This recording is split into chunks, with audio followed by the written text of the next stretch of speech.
شہیدوں کو جانتا ہے. کوئی پریشانی ہو سب سے پہلے کس کا دروازہ کھٹکھٹایا جائے؟ اللہ کا. یعلم خائنۃ الاعین وما تخفی الصدور. وہ آنکھوں کی خیانت کو بھی جانتا ہے, سینوں کے رازوں کو بھی جانتا ہے. هو اعلم بکم اذ انتم اجنۃ فی بطون امہاتکم. جب تمہاری ماں تمہیں نہیں جانتی تھی, ماں کے پیٹ میں تھے تم, وہ اس وقت سے تمہیں جانتا ہے, تم سے محبت کرتا ہے, ماں سے بھی 70 گنا زیادہ. علی کل شیء قدیر ہے, اس کی عظمت ہے, اس کا جلال ہے. لہذا جب بھی پکارا جائے گا, وہ پکار جو اسباب سے ہٹ کے ہے.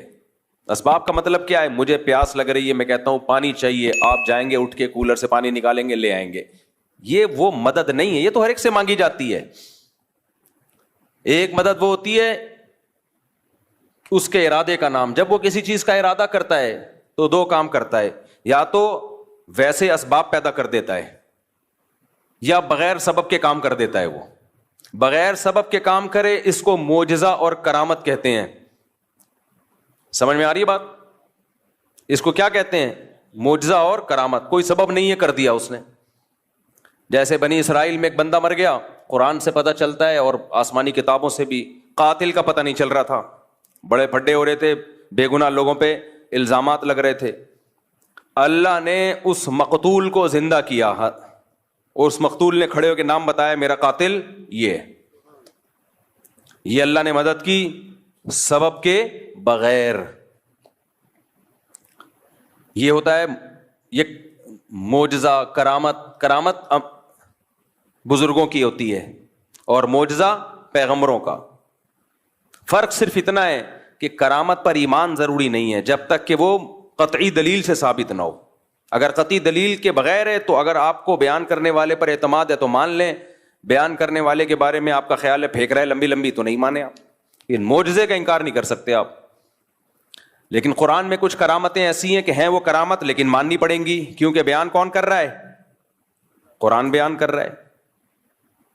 اسی طرح بیان کرنے والا قابل اعتماد ہے, آپ کو پتا ہے یہ جھوٹ نہیں بولے گا, پھر بھی آپ انکار کر رہے ہو, تو یہ کرامت کا انکار نہیں ہے, پھر خدا کی قدرت کا انکار ہے. میں نے شہیدوں کے خون کی خوشبو خدا کی قسم اپنی ناک سے سونگھی ہے. اب جس کو مجھ پہ اعتماد ہوگا مان لے گا یار اللہ کی قدرت ہے, بندہ شہید ہوا اور اس کے خون سے اللہ نے خوشبو پیدا کر دی. لیکن آپ کو اگر مجھ پہ اعتماد نہیں ہے, آپ کا خیال ہے یہ مولوی صاحب پھینکو ہیں, تو نہ مانو آپ. لیکن آپ کا خیال ہے کہ مولوی صاحب پھینکو نہیں ہے, کیوں پھینکوں گا بھائی, کیوں جھوٹ بولوں گا میں, اتنی بڑی قسم مسجد میں ممبر پہ بیٹھ کے کیوں اٹھاؤں گا.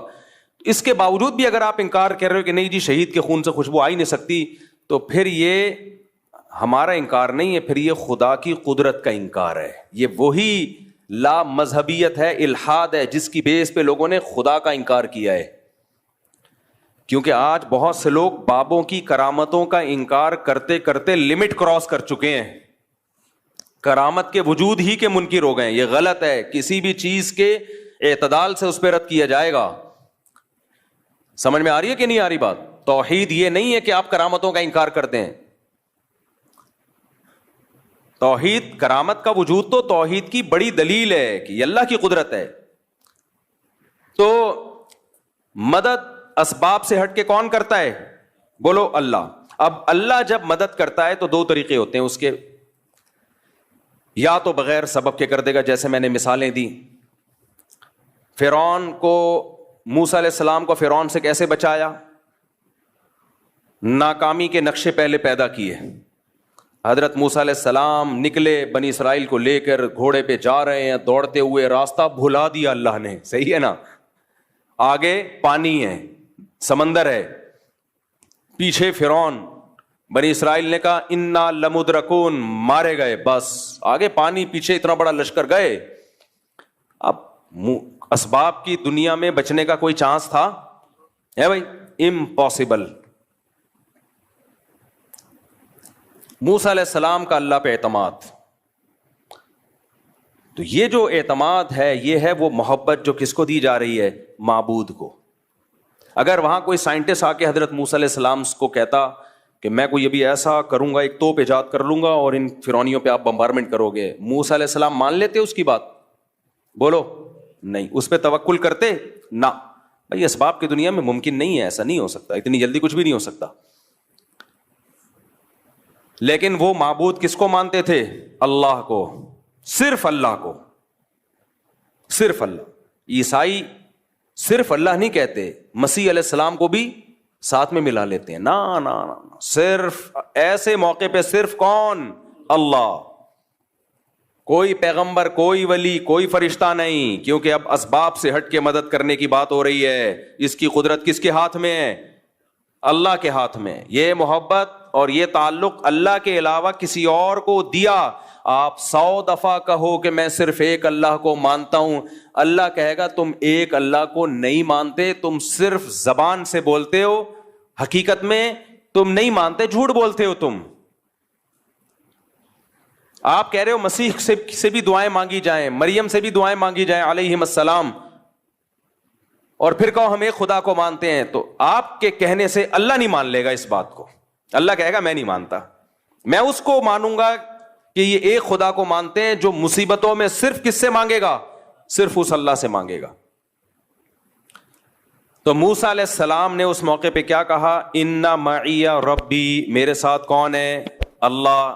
کیا مطلب؟ وہ مدد کرنا چاہے گا تو کر دے گا. حضرت موسیٰ کے علم میں بھی نہیں تھا کہ کیسے کرے گا, کیونکہ اب تک تو حضرت موسیٰ نے لاٹھی کو سانپ بنتے ہوئے دیکھا تھا نا, تو یہ لاٹھی سانپ بن کے کتنے فرعونیوں کو کھا لیتی بھائی, کیا خیال ہے؟ پیچھے سے سینکڑوں ہزاروں کا لشکر آ رہا ہو اور آپ کے ہاتھ میں ایک اژدہا ہو, وہ اژدہا کچھ کر لے گا؟ کچھ بھی نہیں کر پائے گا. وہ کتنوں کو کھائے گا وہ؟ بلکہ آنے والا سب سے پہلے اژدہا پہ وار کرے گا کہ پہلے اس کو قتل کرو. تو اللہ مدد کرتا ہے بعض دفعہ بغیر سبب کے, کہتا ہے چلو بھائی. اللہ نے پھر موسیٰ علیہ السلام کو وحی کی کہ یہ لاٹھی کو آپ پانی پہ ماریے. حضرت موسیٰ نے لاٹھی پانی پہ ماری اور فکان کل فرق کالطود العظیم, وہ جو پانی تھا 2 پارٹ میں ڈیوائڈ ہو کے پہاڑوں کی طرح کھڑا ہو گیا, سارا جمع ہو گیا ایک طرف. اس سے بھی پتا چلتا ہے کہ معجزہ ہو یا کرامت ہو, اس میں ولی یا پیغمبر کے ارادے کا دخل نہیں ہوتا. بہت سے لوگ کہتے ہیں جب موسیٰ علیہ السلام لاٹھی کو سانپ بنا سکتے ہیں, سمندر کے 2 ٹکڑے کر سکتے ہیں, تو ہمارے نبی مشکل کشا کیوں نہیں ہو سکتے؟ بھائی نہ موسیٰ علیہ السلام مشکل کشا, نہ سید الانبیاء مشکل کشا. مشکل کشا صرف ایک اللہ کی ذات ہے جس کے پاس اختیارات ہیں. حضرت موسیٰ کے پاس اگر سمندر کو توڑنے کا اختیار ہوتا تو خود سے کر لیتے نا یہ کام. وہ تو اللہ نے کہا کہ اے موسیٰ آپ لاٹھی کو پانی پہ ماریے. حضرت موسیٰ کو نہیں پتا کیا ہونے والا ہے, آپ کو جو حکم دیا جا رہا ہے آپ اس پہ عمل کریں. اب یہاں ایک سوال پیدا ہوتا ہے کہ لاٹھی کو پانی پہ مارنے کی کوئی سائنٹیفک لاجک ہے؟ کبھی دنیا میں ایسا ہوا کہ لاٹھی کو پانی پہ ماریں تو پانی ٹھہر جائے؟ ہل جاتا ہے اور زیادہ. تو سوال پیدا ہوتا ہے کہ اللہ ڈائریکٹ کیوں نہیں اللہ نے کر دیا؟ موسیٰ علیہ السلام نے اللہ سے کہا کہ اللہ ہماری مدد کر, اللہ نے کہا ٹھیک ہے, اور پانی کو روک دیا اللہ نے. کیا خیال ہے بھائی؟ روک دیتے اللہ تعالیٰ کلمہ کن کی طاقت سے, چلو بھائی نکل جاؤ. موسیٰ کو کیوں کہا جا رہا ہے علیہ السلام کو کہ لاٹھی مارے پانی پہ؟ کیوں؟ اللہ تعالیٰ کے کاموں میں نا ایک حکمت نہیں ہوتی, ایک کام میں 20 حکمتیں حاصل ہوتی ہیں. موسیٰ کلیم اللہ کی لاٹھی پانی پہ اس لیے مروائی جا رہی ہے کہ لوگوں کے دلوں میں موسیٰ کی فضیلت بھی بیٹھے کہ اللہ یہ کام خود بھی کر سکتا تھا لیکن اپنے کلیم کی لاٹھی سے یہ کام لے رہا ہے, یہ بتانے کے لیے کہ اس سے میرا جو تعلق ہے, وہ موسیٰ کلیم اللہ سے جو مجھے محبت ہے, وہ تم میں کسی اور سے وہ محبت نہیں ہے. اس کی لاٹھی سے میں سمندر کے 2 حصے میں ٹکڑے کروں گا. تو جیسے اللہ پیغمبر کی فضیلت کو بیان کرنے کے لیے کام خود کرتا ہے, لاٹھی اور ہاتھ پیغمبروں کا استعمال کرتا ہے, ایسے ہی بعض ولی اللہ ہوتے ہیں جن کی فضیلت کو بیان کرنے کے لیے کام اللہ کرتا ہے, ہاتھ کس کا استعمال ہوتا ہے؟ بزرگ کا, تاکہ لوگوں کو پتا چلے کہ سارے بابے 2 نمبر نہیں ہوتے, کچھ بابے 1 نمبر بھی ہوتے ہیں.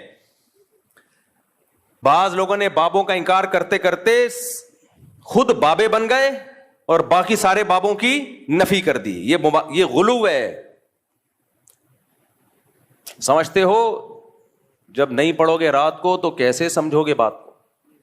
دیکھو سلیمان علیہ السلام نے کہا کہ ایکم یاتینی بعرشھا قبل ان یاتونی مسلمین، اپنے دربار میں کہا ملکہ سبا اپنے کنٹری سے آ رہی ہے، اس کے آنے سے پہلے کون ہے جو اس کا تخت اٹھا کے لے آئے گا؟ ایک جن نے کہا میں لے آؤں گا، اتنی ٹائم لگے گا اس میں، ایسا نہیں ہوگا ڈھن گیا، تھوڑا ٹائم لگتا ہے آنے میں اور جانے میں۔ ایک بزرگ تھے جن کے پاس انجیل کا زبور کا علم تھا، انہوں نے کہا انا آتیک بہ قبل ان یرتد الیک طرفک، اے پیغمبر آپ کی پلک جھپکنے سے پہلے میں وہ تخت حاضر کروں گا۔ یہ کہا اور تخت حاضر۔ تو یہ کیا تھا؟ معجزہ تھا یا کرامت تھی؟ کرامت، کیونکہ غیر نبی کے ہاتھ پہ، اور ہر ولی کی کرامت پیغمبر کا معجزہ ہوتا ہے، پیغمبر کا معجزہ، کیونکہ وہ ولی کے ہاتھ پہ کرامت اسی لیے ظاہر ہوتی ہے کہ وہ اس پیغمبر پر ایمان لاتے ہیں، اگر ایمان نہ لاتے تو وہ کرامت ظاہر نہیں ہوتی۔ تو یہ پیغمبر کی فضیلت ہے۔ اب یہ لوگ کہتے ہیں سلیمان علیہ السلام کے ہاتھ پہ تو کرامت ظاہر ہوئی نہیں، بزرگ کے ہاتھ پہ ہو گئی، یا آج کل لوگ کہتے ہیں نا ہم جب بزرگوں کی کرامتیں بیان کرتے ہیں، یہ کرامت یہ کریں صحابہ کے ہاتھ پہ تو ہوئی نہیں، تم لوگ کے بزرگوں کے ہاتھ پہ ہو گئی۔ یہ ممکن ہے کہ ایک کی فضیلت زیادہ ہو اس کے ہاتھ پہ کرامت ظاہر نہ ہو، اور ایک کی فضیلت کم ہو اس کے ہاتھ پہ کرامت ظاہر ہو جائے، یہ ممکن ہے۔ سلیمان علیہ السلام کا مقام زیادہ تھا، وہ تخت نہیں لے کر آئے، بزرگ کا مقام کم تھا، انہوں نے سیکنڈوں میں تخت حاضر کر دیا۔ اب جو شرک ذہنیت والے لوگ ہیں وہ کہیں گے دیکھو اللہ نے بزرگوں کو بھی اختیارات دے رکھے ہیں، سیکنڈ میں تخت یہاں سے وہاں اٹھا کے لے آئے، اسی لیے ہم داتا دربار پہ جاتے ہیں کہ وہ سیکنڈوں میں حمل ٹھہروا دیں۔ میاں بیوی میں حمل نہیں ٹھہر رہا، دوائیں کھا کھا کے پاگل ہو گئے، تو وہاں جائیں گے تو حمل ٹھہر جائے گا، صحیح ہے نا؟ ایک دفعہ جائیں گے حمل ٹھہر جائے گا، ان کو پاس یہ اختیارات ہیں۔ ہم جائیں گے تو ہمارے آنے والی مصیبتوں کو وہ دور کر دیں گے۔ جب ان کو کہا جاتا ہے یہ تو شرک ہے تو کہتے ہیں پھر سلیمان علیہ السلام کے دور کے بزرگ نے یہ جب کیا شرک، وہ بھی تو شرک تھا، تو جواب کیا ہے؟ بھائی وہ بزرگ نے نہیں کیا، وہ کس نے کیا ہے؟ اللہ نے کیا ہے، وہ اللہ نے کیا ہے۔ اللہ نے اس بزرگ کے دل میں الہام کر دیا تھا میں یہ کام کرنے والا ہوں اور اس کے لیے میں نے آپ کی سلیکشن کی ہے، قبول ہے؟ انہوں نے کہا ہاں ہو گیا۔ اگر ان بزرگ کے پاس یہ اختیارات ہوتے تو وہ تو تخت ہی دائیں بائیں کرتے رہتے بیٹھ کے۔ کیا خیال ہے؟ آج اگر کوئی بزرگ ہو جس کے پاس یہ اختیار ہو، وہاں سے وہ امریکہ کے صدر کا تخت اٹھا کے یہاں لے آئے، اس کی اب تخت کا دور گیا، اب کرسیاں آ گئی ہیں کہ جی امریکہ کے صدر کی کرسی چاہیے مجھے تاکہ میں بیٹھ کے اس پہ صدر امریکہ بن جاؤں، ٹھک کرسی آئی، تو وہ صاحب کیا کرتے؟ یہ جو لوڈنگ کا جتنا کام ہے ان کا سارا بزنس ٹھپ۔ کیا خیال ہے بھائی؟ ہمیں فرنیچر چاہیے گھر میں، جی بیٹی کی شادی ہے، جہیز کے لیے لالو کھیت گئے یا طارق روڈ گئے لوڈنگ کے لیے، یار اس بزرگ کو فون ملا یہ بیڈ کسی سے نہیں اٹھ رہا ہے، ٹھک بیڈ دلہن کے کمرے میں، بلکہ دلہن ہی اٹھوا کے لے آؤ، رخصتی کی ضرورت کیا ہے؟ گاڑی جائے گی، پوں پوں پوں، وہ باجے بجیں گے، پھر جوتا چھپائی اور 20 قسم کے خرچے ہیں۔ بزرگ کو رابطہ کیا حضرت دلہن کا ویٹ کافی زیادہ ہے اور گاڑی ابھی فوراً مل نہیں رہی ہے، اور ابا رخصتی کرنے میں تاخیر بہت کر رہے ہیں، اس کے ابا، ایسے بھی ابا ہوتے ہیں مارکیٹ میں۔ بزرگ کیا کرتے؟ بھائی میرے اتنے ریٹ ہیں اور میں صدقہ کروں گا کیونکہ میں بزرگ ہوں، وہ کھاؤں گا نہیں، میں مختلف علاقوں میں تعاون کروں گا، اتنے پیسے دے، ٹھک دلہن کہاں؟ آپ کے بیڈ پہ۔ تو اگر یہ داتا بزرگوں کے پاس یہ اختیارات آ جائیں نا تو اس کائنات کا نظام تباہ و برباد ہو جائے۔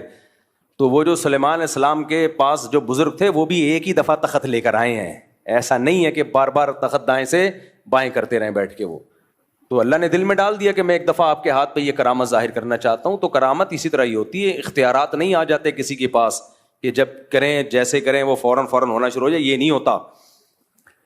تو جو شرکیہ دماغ کے لوگ ہیں انہوں نے تو اس پہ شرک کرنا شروع کر دیا، اور جو ملحد ہیں، ایتھیسٹ ہیں، خدا کے منکر ہیں یا خدا کے منکروں جیسا ذہن رکھتے ہیں، بعض ایسے ہیں جو اللہ کو مانتے ہیں لیکن وہ سمجھتے ہیں اللہ کے پاس کوئی طاقت نہیں، اللہ کچھ نہیں کر سکتا، سب کچھ اسباب سے ہی ہوتا ہے۔ تو یہ بھی ملحدانہ سوچ کے حامل ہیں. تو یہ والے اسکالر بھی بزرگوں کی کرامت کا انکار کرتے ہیں کہ ایسا کیسے ہو گیا, ایسا کیسے ہو گیا. تو سمجھ لو یہ اصل میں تو لیبل یہ لگا رہے ہیں کہ ہم شرک کی نفی کر رہے ہیں, لیکن شرک کی نفی کی آڑ میں اصل میں اللہ کی قدرت کا انکار کر رہے ہیں, یہ کہ اللہ یہ نہیں کر سکتا. لہذا یہ ہر کہانی کو, ہر کرامت کو بولتے ہیں کہانیاں. ہر کرامت کو کیا بولتے ہیں؟ کہانیاں سنا رہا ہے. بھائی کچھ کرامت کے واقعات مستند ذریعے سے ہوتے ہیں. فضائل اعمال میں جو کرامت کے واقعات بیان کیے گئے ہیں وہ شیخ الحدیث مولانا زکریا نے خود بیان نہیں کیے, وہ جن لوگوں کی کتابوں سے بیان کیے ہیں وہ سارے مستند لوگ ہیں. ان میں بہت سے تو بخاری مسلم اور حدیث کی کتابوں کے راوی ہیں. اگر آپ ان کو جھوٹا قرار دو گے تو آپ کو حدیث پہ اعتماد ختم ہو جائے گا. تبھی یہ جتنے لوگ ہیں نا جو فضائل اعمال کی کرامتوں پہ اعتراض کرتے ہیں, یہ مولانا زکریا کو تو بولتے ہیں کہ انہوں نے کہانیاں سنائی ہیں. جس کتاب سے مولانا زکریا نے وہ کرامت کا واقعہ لیا ہوتا ہے اس کتاب کے مصنف کو کبھی نہیں کہتے کہ یہ جھوٹا ہے. نہیں آ رہی میرا خیال ہے بات. تبھی فضائل اعمال, فضائل صدقات کی کرامتوں کے واقعات پہ کوئی بھی اعتراض کرے نا تو فوراً بولو کہ ٹھیک ہے تو اپنی بات پہ قائم رہنا. جس کتاب سے انہوں نے کرامت لی ہے اصل میں تو اس کتاب کا مؤلف جھوٹا ہے نا, تو بول کہ اس کتاب کا مؤلف جھوٹا ہے. پھر جب وہ بولے تو پھر آپ بتاؤ کہ اس کتاب کا مؤلف کیا تھا, اس کی حیثیت محدثین کی نظر میں کیا تھی. تبھی یہ جتنے لوگ ہیں یہ بس امت میں تفرقہ پھیلاتے ہیں. تو اعتدال کی راہ کیا ہے؟ نہ تو ہر بزرگ کی کرامت کو مانا جائے, یہ ٹاپک سے میں ہٹ گیا, دوبارہ اصل ٹاپک پہ آ رہا ہوں. نہ تو ہر بزرگ کی کرامت کو مانا جائے گا, ایک بات. مستند ذریعے سے جو کرامت ہوگی اس کو مانا جائے گا. دوسری بات, کرامت کا مطلب کیا ہے؟ اختیارات کسی کے پاس نہیں ہے. کبھی کبھار اللہ کسی کی فضیلت کو بیان کرنے کے لیے, جیسے سلیمان علیہ السلام کے دربار میں کوئی بزرگ تھے, اللہ والے ہوں گے, کوئی جانتا نہیں تھا ان کو, اللہ نے ان کی بزرگی کو ظاہر کرنے کے لیے ان کے ہاتھ پہ کرامت ظاہر کر دی کہ دیکھو یہ بھی میرے نیک بندے ہیں. تو کبھی اللہ ایسا کر دیتا ہے, لیکن اس کا یہ مطلب نہیں ہے کہ اب ہم اس کو پکارنا شروع کر دیں. اختیارات کس کے ہاتھ میں ہیں؟ اللہ کے ہاتھ میں. اختیارات اللہ کے ہاتھ میں تھے, پھر اس نے موسیٰ کی لاٹھی سے, موسیٰ علیہ السلام کی لاٹھی سے سمندر کے 2 ٹکڑے کر دیے. کیے کس نے؟ اللہ نے. تو سمندر کے 2 ٹکڑے کروانے ہوں تو کس کو پکارا جائے گا؟ اللہ کو. پھر اللہ کی مرضی بھائی. تو اللہ 2 طرح سے مدد کرتا ہے, ایک اسباب سے ہٹ کے, جیسے موسیٰ علیہ السلام کی مدد کی, کوئی سبب نہیں ہے, سمندر کو 2 ٹکڑے میں ڈیوائڈ کر دیا, چلو بھائی چلو یہاں سے جاؤ. جب فرعون آیا دوبارہ ملا دیا اللہ نے. اس طرح سے بھی اللہ مدد کرتا ہے. اور ایک یہ کبھی کبھار ہوتا ہے, یہ اللہ کی عادت بولو نہیں ہے. عادت اللہ کی اسباب پیدا کرے گا. اللہ کی عادت کیا ہے؟ مثال کے طور پر آپ کمارے چھڑے چھاٹ اللہ سے دعا مانگ رہے ہو میں بھی صاحب اولاد بن جاؤں, تو ایسا نہیں ہوگا آپ کو حمل ٹھہر جائے اور بچہ پیدا ہو جائے. نا. یا کوئی لڑکی دعا مانگ رہی ہے اللہ بغیر شوہر کے اولاد دے دے, اولاد دے دے. کوئی آ کے مولوی صاحب کہیں گے تیرا دماغ خراب ہے, شوہر کے بغیر اولاد نہیں ملتی. ہو کیا معاذ اللہ نقل کفر کہ حضرت مریم کو بھی تو بغیر شوہر کے مل گئی تھی. بھائی وہ ونس اپون اے ٹائم. کبھی اللہ ایسا کرتا ہے کہ اسباب کے بغیر مدد کر لیتا, ونس اپون اے ٹائم, ورنہ ایسا نہیں ہوتا. معجزے کرامات بہت کم ہوتے ہیں اور ان پر شرعی حکم کا مدار نہیں ہوتا. خوب سمجھ لو, شریعت جو ہمیں فیصلے کرنے کا حکم دیتی ہے وہ معجزوں اور کرامتوں کو دیکھ کے نہیں بلکہ گراؤنڈ ریئلٹی کو سامنے رکھ کے فیصلے کرنے کا حکم دیتی ہے. معجزے کرامت صرف اللہ اپنی قدرت بیان کرنے کے لیے کہ میں یہ بھی کر سکتا ہوں, اس کے زیادہ اس کی حیثیت نہیں ہے. مثال کے طور پر آپ فرار ہوئے, کسی ملک میں جنگ چھڑ گئی, آپ بھی مظلوماً فرار ہوئے وہاں سے, اور آپ نے وہ والا راستہ اختیار کیا جہاں سمندر ہے. اب کوئی کہہ رہا ہے بھائی وہاں سمندر ہے, پاگل کہاں جائے گا, آگے نہیں ہے, ادھر سے انڈا موڑ سے لیفٹ سائڈ پہ مڑ جا, ادھر سے ہوتا ہوا گلشن اقبال سے ہوتا ہوا ٹھٹھا کی طرف نکل جا. وہ کہہ رہے نہیں میں کہاں جاؤں گا, سینڈ سپٹ اور ہاکس بے کی طرف جاؤں گا. کسی نے کہا وہاں آگے راستہ بند ہو رہا ہے. کہے گا تجھے اللہ کی قدرت پہ یقین نہیں ہے, موسیٰ علیہ السلام بھی تو اسی ٹریک پہ چلے تھے, آگے راستہ بند تھا, اس خدا نے اپنی قدرت دکھائی اور سمندر کو 2 حصوں میں تقسیم کر دیا. تو میں جب وہاں جاؤں گا آگے اللہ اپنی قدرت سے کشتیاں بھیج دے گا, اللہ اپنی قدرت سے سمندر کو پھاڑ دے گا تو ہم کہیں گے تیرا دماغ ہو گیا ہے خراب.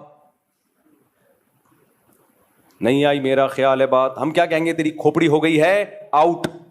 ہم کہیں گے بھائی موسیٰ علیہ السلام جان کر اس راستے پہ نہیں چلے تھے, بھول گئے تھے راستہ. چلے تو وہ اس ٹریک پہ تھے جو خشکی کا راستہ جاتا ہے, وہ راستہ ہی بھول گئے, بس اللہ نے اپنی قدرت دکھانی تھی. کہ نہیں تم اللہ کی قدرت کے منکر ہو. کیا اللہ سمندر کو 2 حصوں میں تقسیم نہیں کر سکتا؟ بھائی کر تو سکتا ہے, تو اللہ کرے گا, کر تو سکتا ہے, لیکن تجھے یہ کس نے کہا کہ کرے گا؟ ایک دفعہ مجھے یاد ہے کوئی مجھے مشورہ دے رہا تھا, کوئی ایسے بے احتیاطی والا مشورہ دے رہا تھا.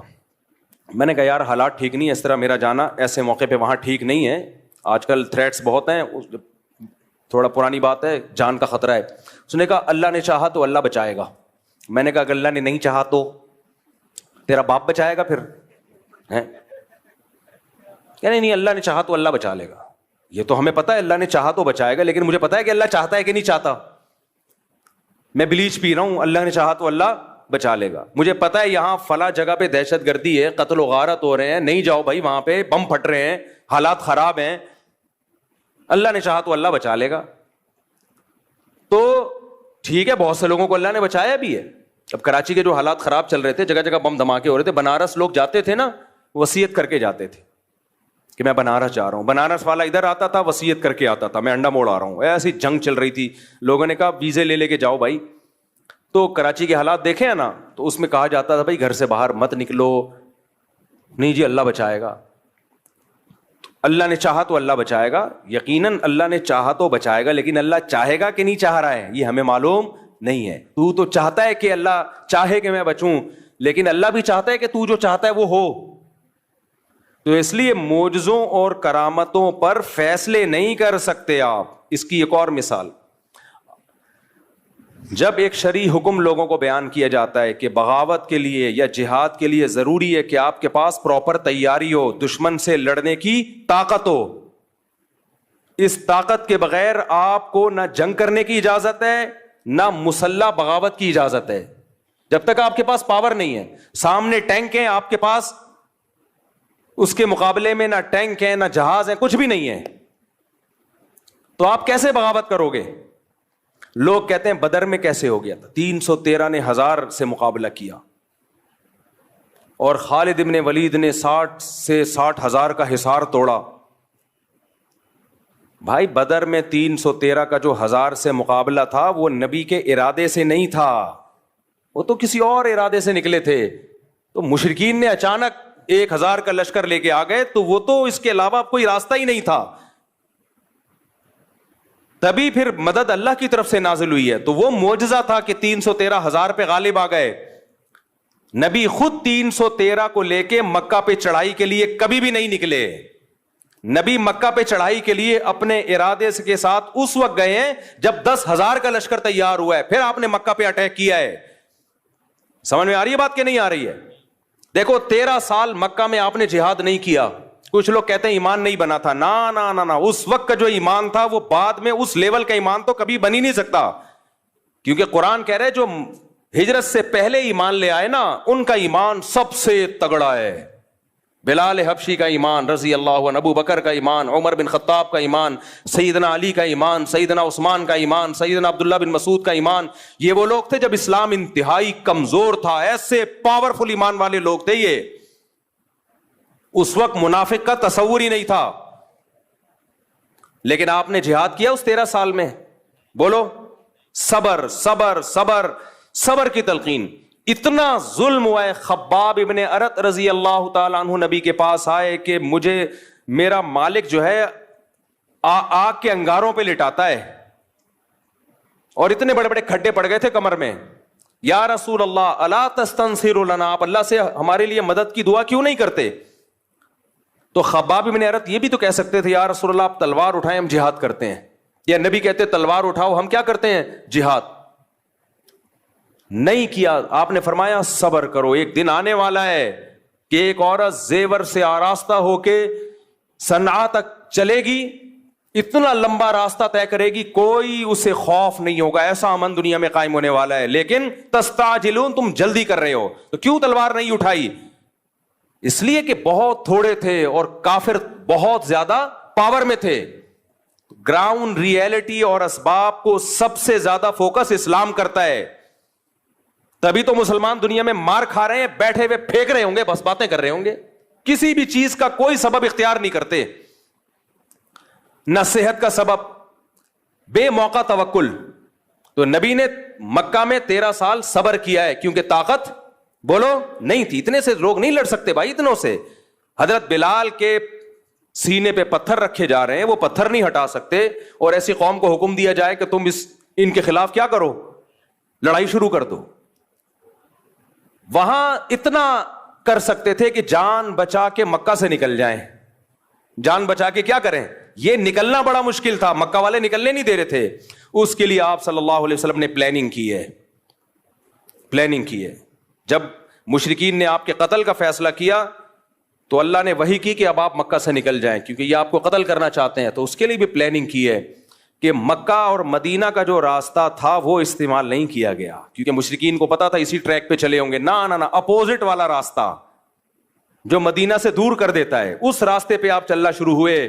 تو آپ تو معجزہ اور کرامت, آپ کے ہاتھ پہ تو معجزے ظاہر ہوتے تھے. آپ کہتے بھائی چلو نکلو یار, بچانے والا کون ہے؟ اللہ ہے بھائی. جس اللہ نے موسیٰ کو بچا لیا سمندر کے 2 ٹکڑے کر کے, وہ مجھے کیوں نہیں بچائے گا؟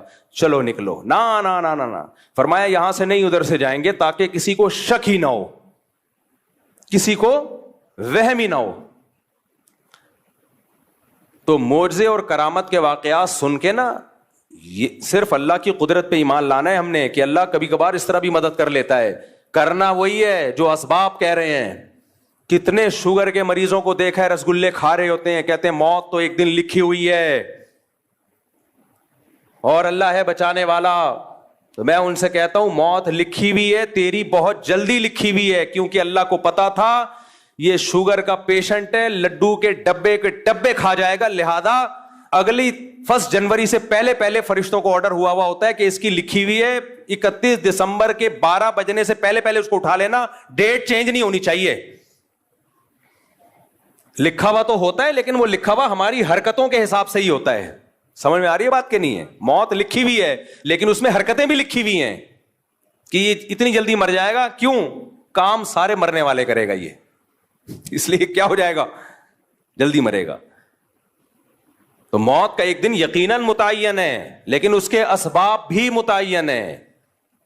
سمجھتے ہو کہ نہیں سمجھتے ہو؟ تبھی مسلمانوں میں آپ دیکھ لو, موٹا ہے تو موٹا ہی ہوتا چلا جا رہا ہے, پھیلتا چلا جا رہا ہے.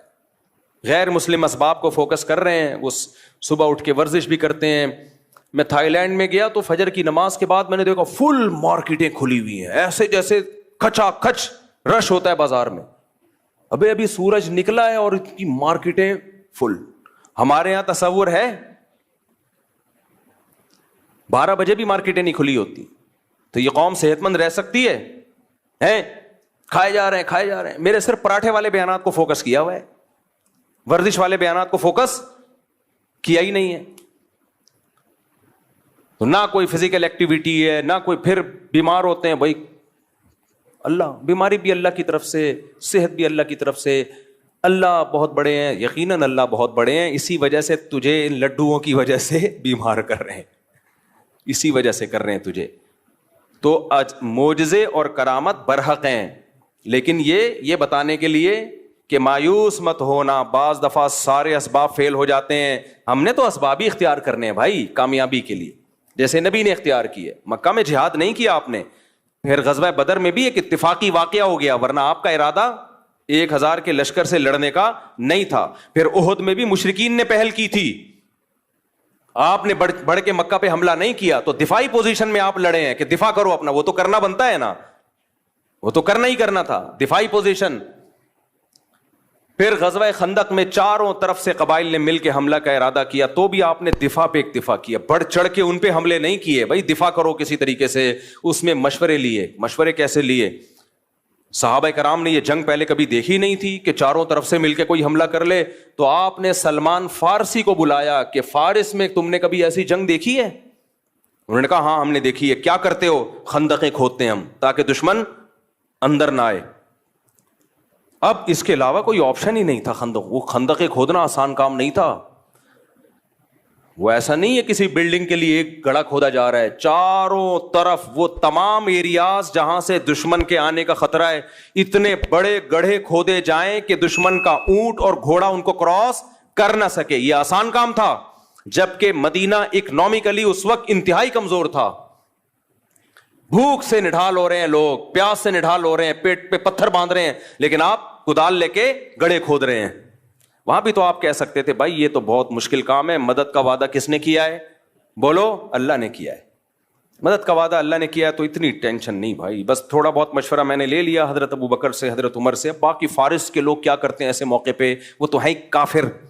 ہم لوگ ہوتے ہیں بولتے کافر کا بچہ ہے, اس کی ٹیکنالوجی کو کاپی کر رہے ہو, کافر کے بچے ہو. ہم ایسے ہی کہتے ہیں نا, وہ کافر کا بچہ ہمیں بتائے گا کہ ہم نے کیسے جنگ لڑنی ہے. تو حضرت سلمان فارسی مومن تھے, لیکن جو اسٹریٹجی تھی وہ کس کی لے کر آ رہے تھے؟ فارسیوں کی, جو اس وقت آگ کی پوجا کرتے تھے. تو نبی نے وہ اس کو قبول کیا کہ بہترین سجیشن ہے. جب اپنا پورا کام کمپلیٹ کیا تو پھر معجزے ظاہر ہونا شروع ہوئے. پھر معجزے ہوئے ہیں کہ ایک سرید کا پیالہ وہ 20 لوگوں کے لیے کافی ہو گیا. ایک دودھ کا پیالہ, ایک پیالہ ہے اور سارے صحابہ اس کو پی رہے ہیں, وہ پیالہ ختم نہیں ہو رہا, کیونکہ جو آپ کا کام تھا آپ نے کر لیا. اب اللہ اسباب کو فیل کر کے وہ کام جو ہمارے بس میں نہیں ہے وہ کون کرے گا؟ اللہ کرے گا. تبھی لڑنا فوجوں کا کام ہے جن کے پاس پراپر ٹریننگ ہوتی ہے. ہمارے یہاں ہر بندہ اٹھ کے خلافت کی تحریکیں چلانا شروع کر دیتا ہے کہ کب تک ان حکمرانوں کا ظلم سہوگے, جہاد کرو ان کے خلاف. میرا بھی ایک کلپ چل رہا ہے جس میں میں کہہ رہا ہوں کہ اگر پاکستان میں حالات خراب ہوئے نا, ہمیں دنیا میں کوئی پناہ نہیں دے گا. ہم نے تو بہت لوگوں کو پناہ دی ہے, ہمیں کوئی نہیں دے گا. اس لیے حکمرانوں کو برا بلا کہنا چھوڑ دو. اور آگے میں نے وضاحت کی ہے, برا بلا کہنے کا مطلب مسلح بغاوت, جائز تنقید کرو, یہ میں نے کہا ہے. لیکن میرا کلپ لوگ ادھورا چلا رہے ہیں. لو مفتی صاحب کہہ رہے ہیں حکمرانوں کو برا بلا بھی نہیں کہہ سکتے, جو مرضی کرتے رہیں. یہ میں نے نہیں کہا. جائز تنقید 100 دفعہ کرو, دھرنے بھی دو, کنٹینر لا کے رکھو, اپنے مطالبات پورے کرواؤ. اگر نہیں کروانے ہوتے میں عدالتی خلا کے خلاف اتنا کیوں چیختا.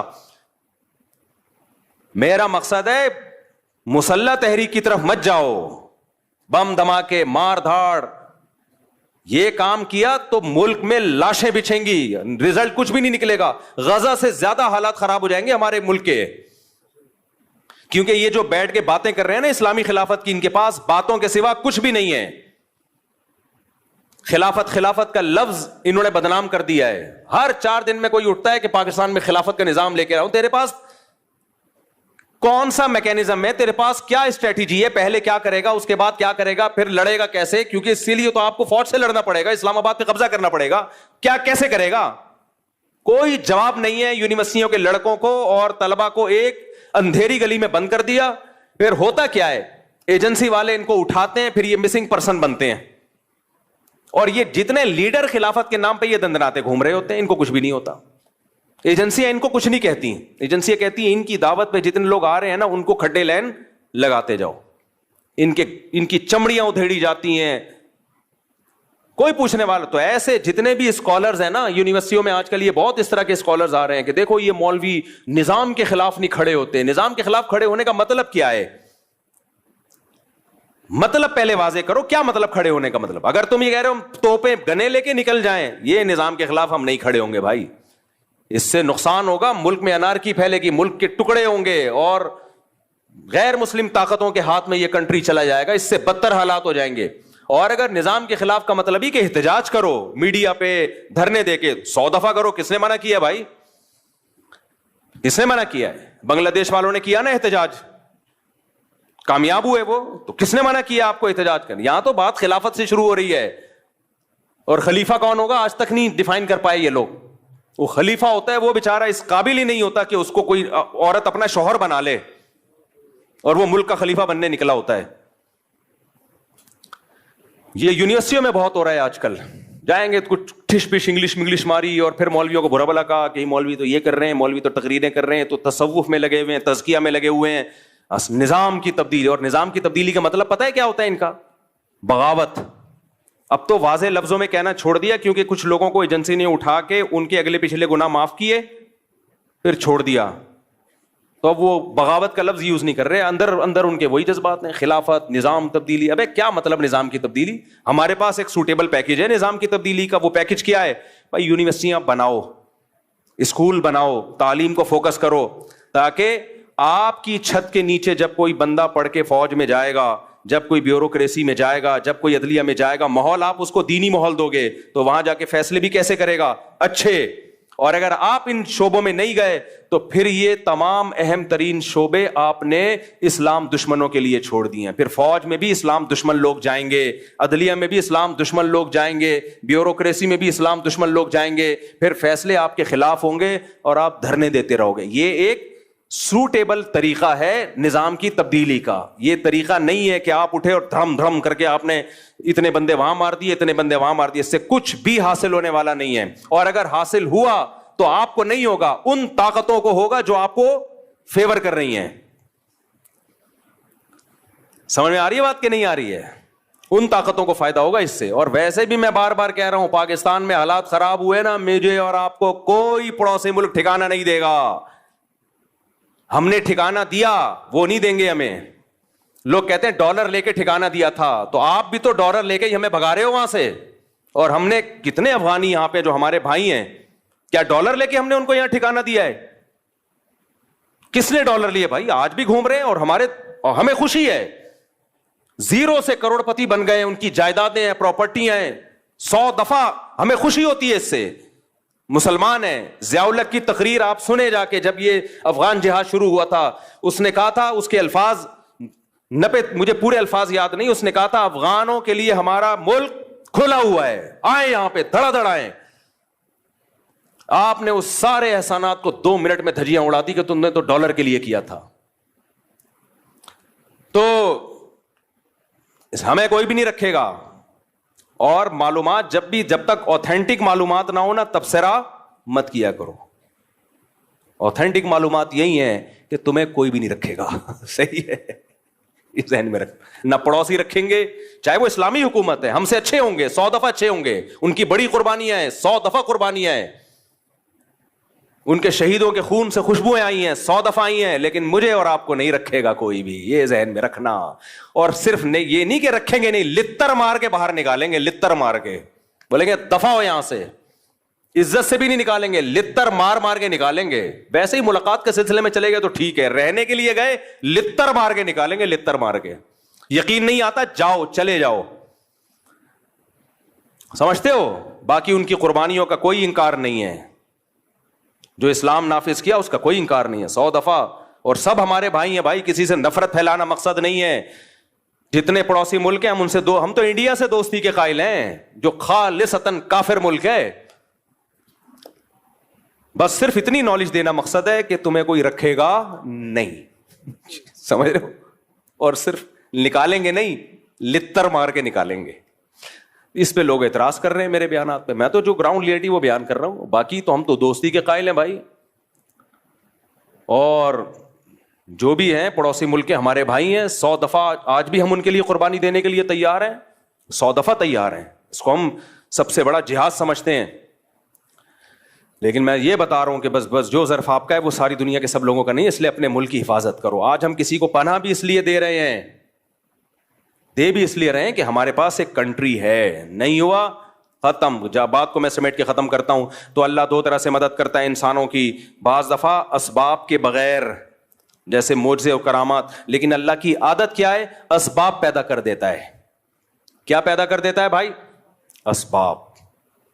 ایسی جگہ سے اسباب پیدا کرتا ہے جہاں سے آپ کا گمان بھی نہیں ہوتا. تو پھر ملحد کہتا ہے یار یہ تو سبب سے ہو رہا ہے نا, یہ تو سبب سے ہو رہا ہے, یہ تو سبب سے ہو رہا ہے, یہ تو اللہ کہاں کر رہا ہے. بھائی وہ سبب پیدا کس نے کیا ہے؟ اللہ نے کیا ہے. وہ سبب پیدا کرنے والا کون ہے؟ اسلام جو دنیا میں آیا غالب آئے وہ بھی تو اسباب سے آیا نا. وہ اسباب پیدا کس نے کیے؟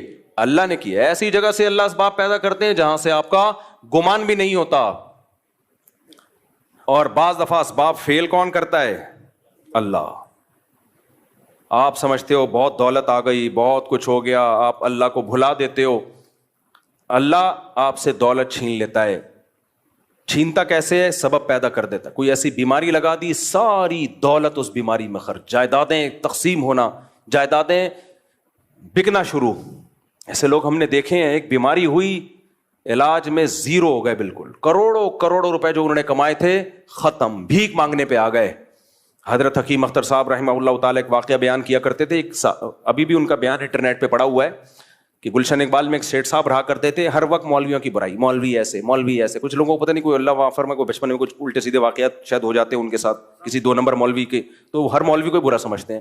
بھائی ہر مولوی برا نہیں ہوتا ہے یار, تو ان کو ٹھڑک ہو جاتی ہے, کوئی مولوی ایسے مولوی ایسے مولوی ایسے. ایک صاحب مجھے ملتا ہی مولوی ایسے مولوی ایسے مولوی ایسے مولوی 2 نمبر. نے کہا کیا ہو گیا بھائی؟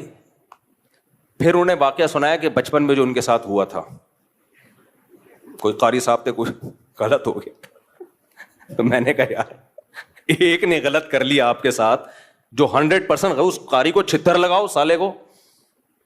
لیکن یہ تھوڑی کہ سارے قاری ایسے یار, سارے مولوی ایسے. ایک ونس اپون اے ٹائم آپ کے ساتھ ہو گیا, اور آپ کو بھی تو چاہیے تھا نا کہ تھوڑا سا اتنا, اس کی تو 100% غلطی ہے, لیکن آپ نے جو اندھا اعتماد کیا, وہ کہہ رہے میں تو بزرگ سمجھ کے گیا تھا اس کے پاس. تو بزرگ بھی بعض بڑے ڈینجرس قسم کے ہوتے ہیں. 2 قسمیں تو بزرگوں کی ہیں نا, 2 نمبر اور 1 نمبر. تو بعض دفعہ ایسا ہو جاتا ہے جس کی وجہ سے پھر آدمی کہتا ہے. تو وہ حکیم اختر صاحب نے فرمایا کہ وہ ہر وقت مولوی ایسے, عالم ایسے, بزرگ ایسے, نہ نماز نہ روزہ نہ زکوٰۃ. اس کو معدے کا کینسر ہو گیا. کینسر جب ہوا ہے تو حالت خراب, ڈاکٹر نے کہہ دیا اتنے دن کے مہمان ہو.